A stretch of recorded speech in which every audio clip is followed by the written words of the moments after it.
गुंतवणूक असो किंवा राहण्यासाठी घर घेण्याचं तुमचं स्वप्न साकार करा सन डेव्हलपर्स सोबत। सर्वसामान्यांच्या बजेटमध्ये सर्व सुविधा देणारे एनए क्लिअर टायटल असलेले 125 प्लॉट्सचा प्रकल्प, खंडोबाच्या मंदिरामुळे प्रसिद्ध असणारे बाळे आणि बार्शी रोड हायवे लगत स्वतःचा ओपन प्लॉट असणं ही भविष्यासाठी अतिशय महत्त्वाची गुंतवणूक तर असेलच, याशिवाय स्वतःचं घर बांधून राहण्यासाठी सर्वोत्तम पर्याय।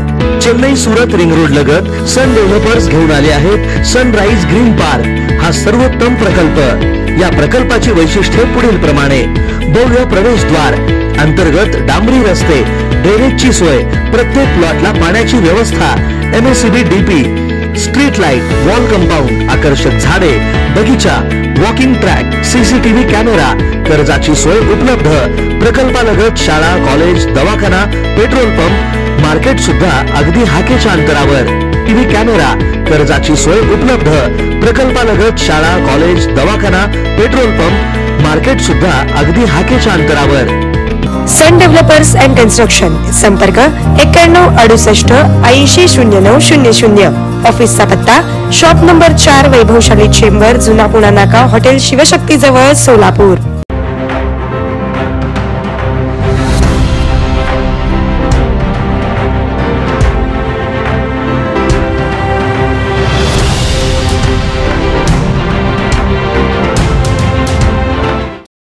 सोलापूर लोकसभा महाविकास आघाडीचे उमेदवार राम सातपुते यांच्या प्रचारार्थ पंतप्रधान नरेंद्र मोदी यांची होम मैदानावर भव्य अशी प्रचार सभा झाली। या सभेला उपमुख्यमंत्री देवेंद्र फडणवीस, आरोग्यमंत्री तानाजी सावंत, गुलाबराव पाटील, आमदार सुभाष देशमुख, विजय देशमुख, आमदार सचिन कल्याण शेट्टी, आमदार समाधान अवताडे, आमदार यशवंत माने, माजी आमदार राजन पाटील, प्रशांत परिचारक यांच्यासह शिवसेना जिल्हा प्रमुख अमोलबापू शिंदे यांच्यासह भाजप सेनेचे पदाधिकारी उपस्थित होते। पंतप्रधान नरेंद्र मोदी यांनी सोलापूरकरांना साथ घातली आहे। सोलापूरकर हो, यापूर्वीही मी सोलापुरात आलो होतो, मी तेव्हा काहीतरी दिलं होतं आणि आता मी तुमच्याकडे आलो आहे ते काहीतरी मागण्यासाठी, कारण तुम्ही काहीतरी मला दिल्यानंतर मी तुम्हाला परत दुगण्या पद्धतीने देईल असा आत्मविश्वास मला आहे। तेव्हा सोलापूरकरची जनता मला भरभरून आशीर्वाद देईल, सोलापूरची जनता मला भरभरून प्रेम देईल, तसंच सोलापूरचे उमेदवार राम सातपुते यांचा विजय ही निश्चित करतील असा मला विश्वास आहे। तेव्हा येणाऱ्या 7 तारखेला भारतीय जनता पार्टीच्या उमेदवाराला प्रचंड बहुमताने विजय करा असंही आवाहन त्यांनी यावेळी केलं। भारत माता की, भारत माता की, भारत माता की। माझ्या प्रिय सोलापूरकरांना अतिशय मनापासून नमस्कार करतो। जय जय राम कृष्ण हरे। सोलापूरचे ग्रामदैवत श्री सिद्धेश्वराच्या चरणी मी नतमस्तक होतो। भगवान विठ्ठल और जगतगुरु बसवेश्वरा की इस धरती का ये आशीर्वाद छत्रपति शिवाजी महाराज की धरती पर ये जन सैलाब, ये उत्साह साफ साफ बता रहा है। फिर एक बार, फिर एक बार, फिर एक बार साथियों,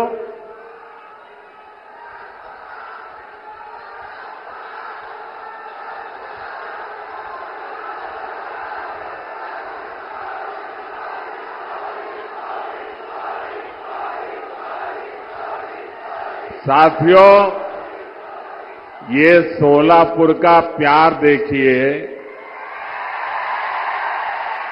ये 2024 में मैं दूसरी बार आपके पास आया, लेकिन साथियों, जब जनवरी में आया था सब कुछ लेकर के आया था,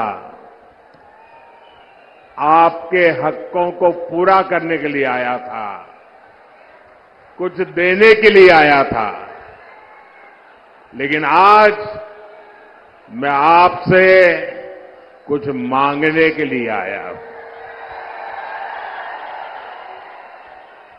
और मांगने के लिए इसलिए आया हूं कि आगे मैं बहुत कुछ देना चाहता हूं, और मुझे धन दौलत नहीं चाहिए, मुझे यश कीर्ति नहीं चाहिए, मुझे आपके आशीर्वाद चाहिए। और मैं आपसे आशीर्वाद मांगने के लिए आया हूं। साथियों, इस चुनाव में आप अगले 5 वर्ष के लिए विकास की गारंटी को चुनेंगे। दूसरी ओर वो लोग हैं जिन्होंने 2014 से पहले देश को भ्रष्टाचार, आतंकवाद और कुशासन के गर्त में धकेल दिया था। अपने कलंकित इतिहास के बाद भी कांग्रेस फिर से देश की सत्ता हथियाने का सपना देख रही है। इन्हें अंदाजा ही नहीं कि पहले 2 चरण के चुनाव में ही इंडी अगाड़ी का डिब्बा गोल हो चुका है। भाइयों बहनों, एक और आपका ये सेवक मोदी सर झुका करके आपके पास आता रहता है। आपने 10 साल तक मोदी को परखा है, उसके एक एक कदम को देखा है, उसके एक एक शब्द को नापा है। आप मोदी को भली भांति जानते हैं। दूसरी ओर इंडी अगाड़ी में नेता के नाम पर महायुद्ध चल रहा है। अब मुझे बताइए भाई, इतना बड़ा देश जिसका नाम तय नहीं है, जिसका चेहरा पता नहीं है, क्या इतना बड़ा देश उनके हाथ में आप दे सकते हैं क्या? कोई गलती से भी दे सकता है क्या? भाइयों बहनों, ये लोग इन दिनों सत्ता हथियाने के लिए देश तो बंटवारे करते ही रहे हैं। अब एक नया फॉर्मूला लाए हैं। ये फॉर्मूला लाए हैं 5 साल में 5 पीएम, हर वर्ष 1 पीएम। वो जितना खजाना लूटना है लूटेगा, फिर दूसरे साल दूसरा पीएम, फिर वो लूट करेगा, तीसरे साल तीसरा पीएम, चौथे साल चौथा पीएम, 5वें साल 5वां पीएम। क्यों भाई? और यहां नकली शिवसेना वाले क्या कहते हैं मालूम है? ये नकली शिवसेना वाले तो कह रहे हैं कि उनके यहां तो पार्टी में पीएम पद के लिए ढेर सारे लोग हैं, और उनके एक बड़बोले नेता ने तो कह दिया हम 1 साल में 4 पीएम बनाए तो उसमें भी क्या जाता है। आप मुझे बताइए, 5 साल 5 पीएम जैसे फॉर्मूला से इतना बड़ा देश चल सकता है क्या? जरा मन से बताइए ना, मुझे पता चले। चल सकता है क्या? कभी भी उस दिशा में हम जा सकते हैं क्या? नहीं चल सकता ना। लेकिन उन्हें अब यही एक रास्ता बचा है सत्ता हथियाने का, क्योंकि उन्हें देश नहीं चलाना है, उन्हें आपके भविष्य की चिंता नहीं है, उन्हें तो मलाई खानी है, मलाई। भाइयों और बहनों, ये हमारा महाराष्ट्र सामाजिक न्याय की धरती है। इस धरती ने ज्योतिबा फुले,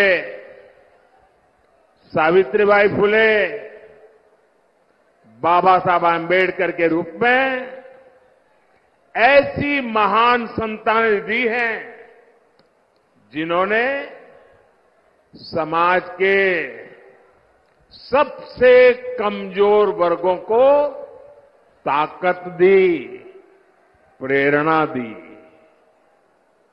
आपने कांग्रेस के 60 साल का शासन भी देखा है और आपने मोदी के 10 साल का सेवा काल भी देखा है। पिछले 10 वर्षों में सामाजिक न्याय के लिए जितना काम हुआ उतना आजादी के बाद इसके पहले कभी नहीं हुआ था। भाइयों और बहनों, कांग्रेस ने अपने 60 वर्षों में जो उनको सत्ता भोगने का अवसर मिला था, एससी, एसटी, ओबीसी वर्ग के हर हक को रोकने का निरंतर प्रयास किया और उसके पीछे उनकी फिलॉसफी थी। उनकी फिलॉसफी ये थी कि इनको ऐसे ही रहने दो ताकि वो हमारे आश्रित रहे और जब चाहे तब हम उनसे जो वोट चाहिए वो लेते रहे। जानबूझकर के ऐसा किया। लेकिन मोदी का तो आपका दिल का नाता है, दिल का। और इसलिए 10 वर्षों में हमने सच्चे सामाजिक न्याय पर अभूतपूर्व बल दिया है। और मैंने एक बार कहा था सोलापुर में, मेरे यहां अहमदाबाद में जो मिल मजदूर थे उसमें हमारे पद्मशाली समाज के लोग बहुत थे और कोई हफ्ता मेरे जीवन में ऐसा नहीं गया होगा कि मुझे किसी न किसी पद्मशाली परिवार ने भोजन न कराया हो। और एक प्रकार से मैं उनका नमक खा करके बड़ा हुआ हूं। और आज मैं जो गरीबों की सेवा कर रहा हूं ना, मैं उनका कर्ज चुका रहा हूं। हमने ओबीसी कमीशन को संवैधानिक दर्जा दिया। मेडिकल की परीक्षा में ओबीसी आरक्षण लागू किया।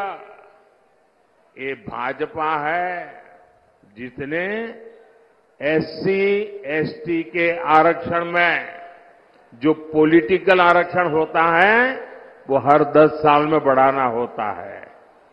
पहले अटल जी की सरकार को मौका मिला था, उन्होंने 10 साल बढ़ाया।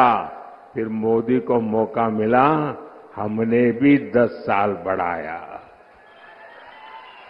हमने किसी का भी हक छीने बिना, न दलित का हक छीना, न आदिवासी का हक छीना, न ओबीसी का हक छीना, लेकिन सामाजिक न्याय के उत्तम व्यवहार को लेते हुए हमने जो सामान्य वर्ग के गरीब लोग हैं, उन सामान्य वर्ग के गरीब लोगों को न्याय देने के लिए 10% आरक्षण उनको भी दिया और देश में कोई आग नहीं लगी, पुतले नहीं जले। इतना ही नहीं, इस देश के सभी दलित नेताओं ने उसका भरपूर जो स्वागत किया। हमारा सामाजिक न्याय का तरीका समाज में विभेद पैदा करने का नहीं है, समाज को जोड़ने का है। आज देखिए, मेडिकल की, इंजीनियरिंग की पढ़ाई में हमने एक बड़ा क्रांतिकारी निर्णय किया है। आज कुछ लोगों को वो जरा मजाक लगती होगी, लेकिन हमने तय किया है, मुझे अब गरीब मां का बेटा भी डॉक्टर बनाना है, गरीब मां की बेटी को भी डॉक्टर बनाना है, मुझे गरीब मां के संतानों को इंजीनियर, डॉक्टर, बड़ी बड़ी पदों पर ले जाना है। लेकिन क्या हर गरीब के नसीब में इंग्लिश मीडियम में पढ़ना संभव है क्या भाई? क्या हर बच्चा इंग्लिश मीडियम में पढ़ सकता है क्या? अगर वो मराठी मीडियम में पढ़ता है तो उसका गुनाह क्या है? ये ऐसे लोग सरकार चलाते थे। अगर आप मराठी मीडियम में पढ़ते हैं तो आपके लिए भविष्य के लिए ताले लगे जाते थे।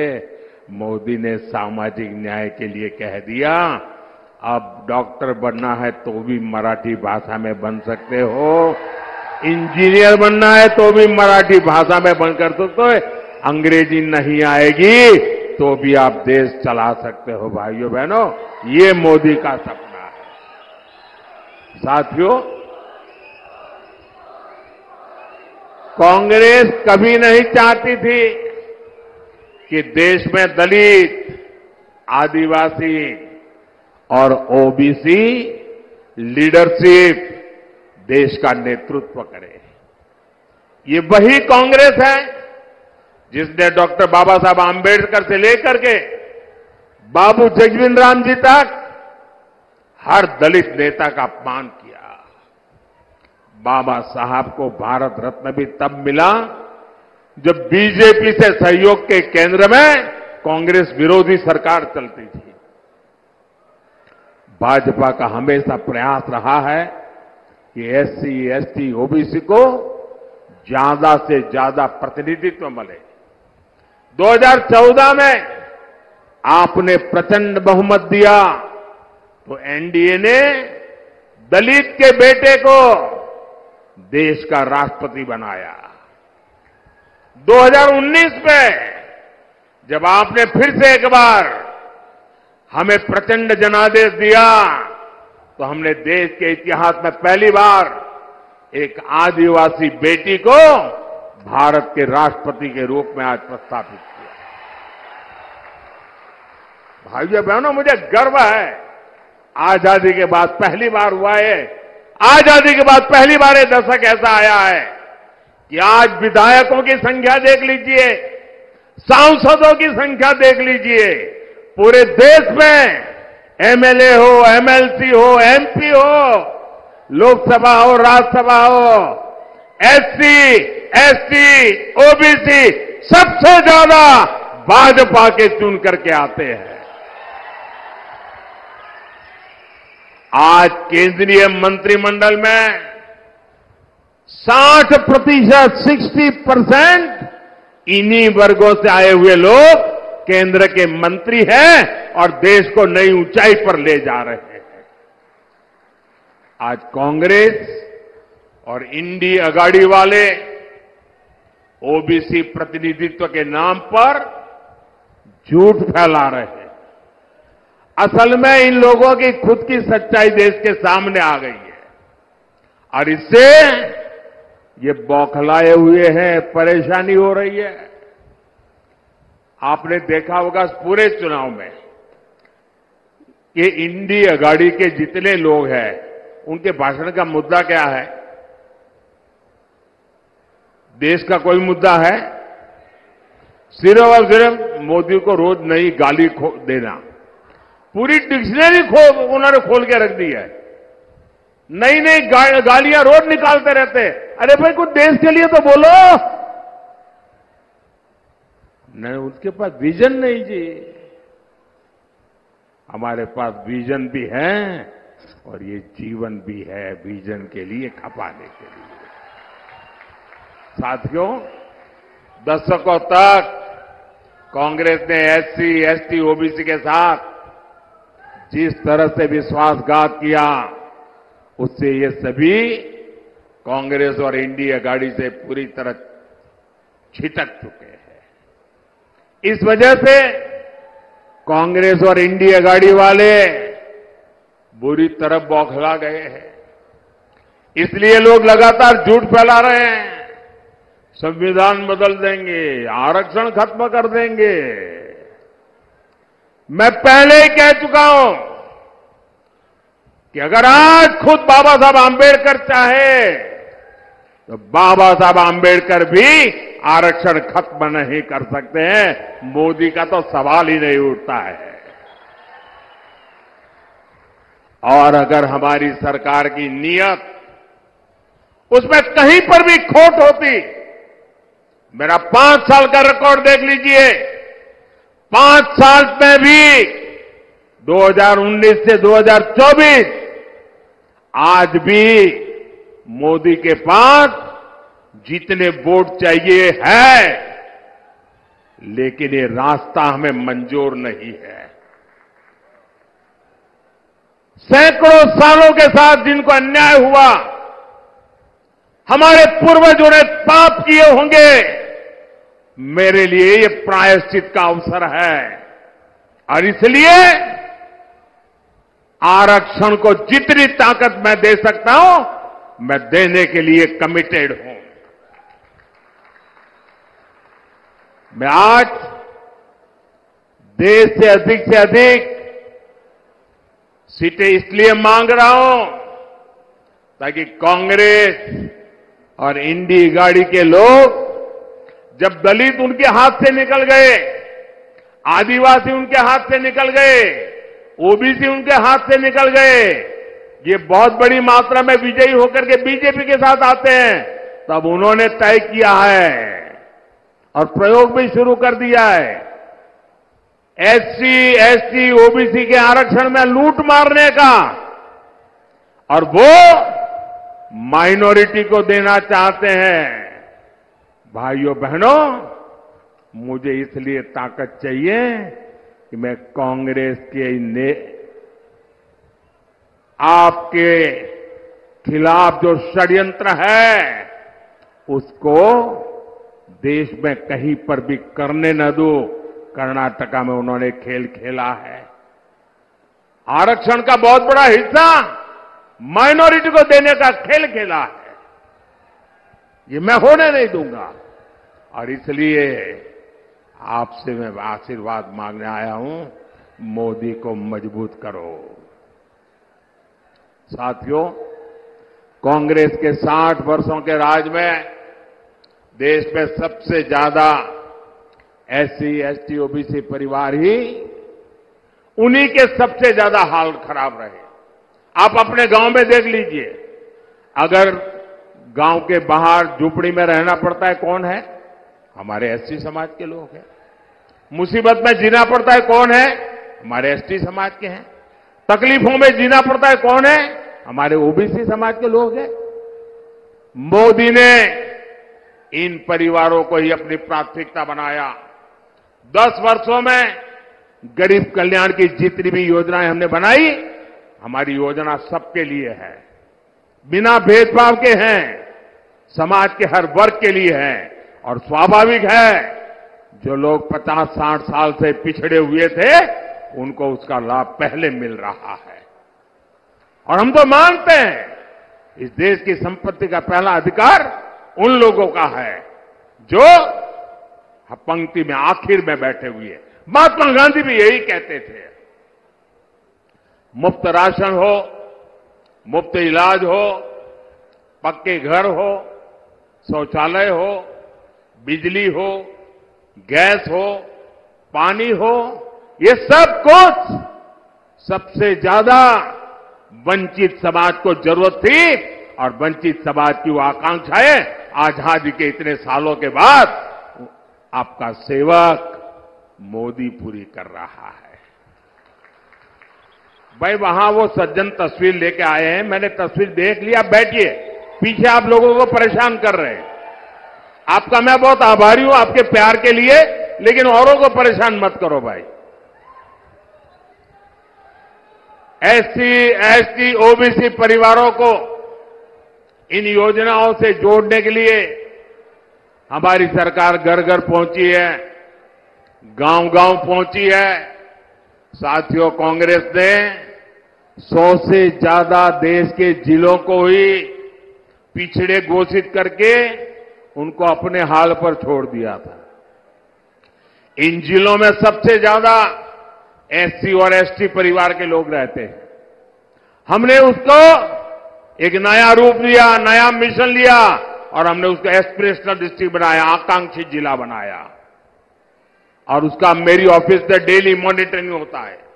परिणाम यह है कि गरीबों की भलाई के लिए की योजनाएं, एस्पिरेशनल डिस्ट्रिक्ट की योजनाएं, अब एस्पिरेशनल ब्लॉक की योजनाएं, डेली मॉनिटरिंग, हर चीज की जानकारी, उसका परिणाम यह है कि आज 10 साल के मोदी के कार्यकाल में इतने कम समय में देश में पहली बार 25 करोड़ गरीब गरीबी से बाहर निकले हैं भाइयों। और ज्यादातर इन्हीं जिलों से लोग हैं। और इसलिए मैं कहता हूं, जब नीयत सही होती है ना, तो नतीजे भी सही मिलते हैं।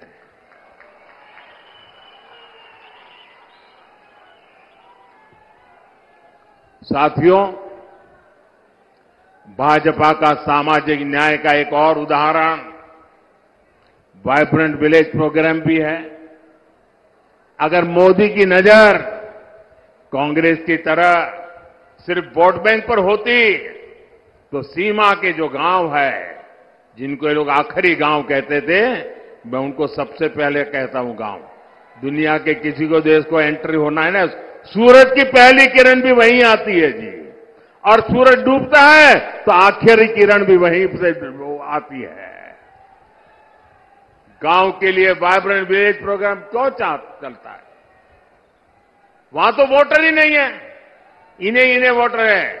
लेकिन मेरे लिए वोटर मायने बाद में रखता है, पहले वो मेरे देश का नागरिक है। मेरे देश का 140 करोड़ नागरिक में से एक है वो मेरी सीमा का प्रहरी है। अगर मोदी की नजर कांग्रेस की तरफ सिर्फ वोट बैंक पर होती, तो 24,000 करोड़ रुपए की पीएम जनमन योजना बना करके आदिवासियों में भी जो सबसे पिछड़ी जनजातियां हैं, उनके लिए अलग से योजना न बनाता और उनके कल्याण के लिए काम न करता। ये वोटर ज्यादा नहीं है, संख्या कम है, लेकिन मेरे देश के आखिरी व्यक्ति को भी मैं मजबूत बनाना चाहता हूं।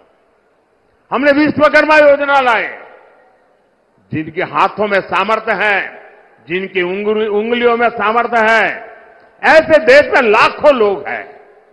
ऐसे मेरे विश्वकर्मा साथी एससी समाज में, एसटी समाज में, ज्यादातर ओबीसी समाज है। 60 साल में कांग्रेस ने कभी पूछा नहीं। मोदी ने पहली बार इन साथियों के लिए 13,000 करोड़ रुपए की पीएम विश्वकर्मा योजना बनाई है। भाइयों और बहनों, गरीब कल्याण की इन योजनाओं का सबसे अधिक लाभ एससी, एसटी, ओबीसी परिवार की हमारी माताओं बहनों को हुआ है। शौचालय के अभाव में, सैनिटरी पैड के अभाव में ज्यादातर हमारी बेटियां स्कूल छोड़ देती थी। अब मोदी ने यह समस्या दूर कर दी है। बिना गारंटी के मुद्रा लोन पाने वाले 50% से ज्यादा लाभार्थी एससी, एसटी, ओबीसी है। इनमें से 70% लोन हमारी माताओं बहनों को मिला है। ये जो हमारी खादी है ना, खादी स्वतंत्रता आंदोलन की निशानी है। और तो मैं तो कहता हूं, आजादी के पहले लोग कहते थे और आजादी के बाद क्या, तो मैं तो एक वाक्य में कहता हूं, पहले khadi for nation, now khadi for fashion. Congress ने तो उस खादी को भी बर्बाद कर दिया था। खादी के काम में भी बड़ी संख्या में हमारे यही समाज के लोग हैं जो अति वंचित लोग हैं। मोदी ने खादी को फिर से जीवंत कर दिया। साथियों, कांग्रेस ने तो बाबा साहब के संविधान को जम्मू कश्मीर में लागू नहीं होने दिया था। आर्टिकल 370 बनाकर कांग्रेस ने देश के संविधान का अपमान किया था। एनडीए सरकार ने, मोदी ने 370 हटाई तो सामाजिक न्याय का अधिकार जम्मू कश्मीर में हमारे जो लोग हैं उनको मिला। पहली बार उनको एससी, एसटी, ओबीसी और महिलाओं को वहां अधिकार मिला है, उनको आरक्षण मिला है। भाइयों बहनों, ये है सामाजिक न्याय का मोदी का ट्रैक रिकॉर्ड। इसलिए पूरी इंडिया आघाड़ी बौखलाई हुई है। साथियों, सामाजिक न्याय का एक और तरीका आधुनिक इंफ्रास्ट्रक्चर का निर्माण भी है। कांग्रेस ने बरसों तक गांवों और शहरों में खाई बनाकर रखी, कुछ ही शहरों के विकास पर फोकस किया। एनडीए सरकार देश के हर कोने के विकास के लेकर प्रतिबद्ध है। एक क्षेत्र पंढरपुर यात्रा से जुड़े श्रद्धालुओं का तीर्थ है। यहां तो तुलजा भवानी ने छत्रपति शिवाजी महाराज को अपना आशीर्वाद दिया था। 10 साल में हमने पंढरपुर की रेलवे कनेक्टिविटी के लिए सैकड़ों करोड़ रुपए खर्च किए। पुणे फलटण रेल मार्ग जो 23 साल से अटका पड़ा था, हमने उसको पूरा कराया। हमने सोलापुर हैदराबाद, सोलापुर सांगली, सोलापुर बीजापुर ऐसे कई महामार्ग के काम शुरू किया। सोलापुर को तो महाराष्ट्र की पहली वंदे भारत ट्रेन भी मिली है। शक्तिपीठ महामार्ग से समुद्री महामार्ग जैसे हाईटेक सड़कों के काम भी हो रहे हैं। इन विकास कार्यों के कारण इस क्षेत्र में श्रद्धालुओं की संख्या में 4 गुना की बढ़ोतरी हुई है। अब हमारे वारकरी भाई बहनों के अलावा दूसरे राज्यों से भी बड़ी संख्या में श्रद्धालु आ रहे हैं। यहां युवाओं के लिए आस्था और पर्यटन से जुड़े नए अवसर बन रहे हैं। साथियों, आज महाराष्ट्र में एकनाथ शिंदे जी, देवेंद्र फडणवीस जी और अजित पवार जी की सरकार आपके लिए दिन रात मेहनत कर रही है। मेरा अनुरोध है, 7 मई को आप मेरे नौजवान साथी राम सतपुते जी को भारी संख्या में वोट दे। राम सतपुते जी सोलापुर के विकास के लिए एक मजबूत कड़ी बनकर के काम करेंगे। और जब आप कमल पे निशान पर बटन दबाओगे ना, तो आपका वोट सीधा सीधा मोदी को मिलेगा। तो ज्यादा से ज्यादा मतदान कराओगे, हर पोलिंग बूथ जीतोगे, पुराने सारे रिकॉर्ड तोड़ोगे।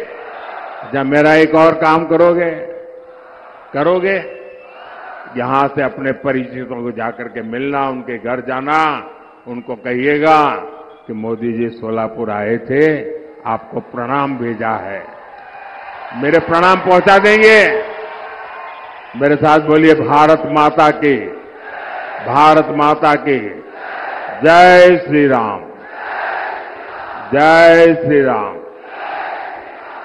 लोकदर्शन मराठी चॅनलला सबस्क्राईब करा, बेल बटनला क्लिक करा व लाईक करायला विसरू नका।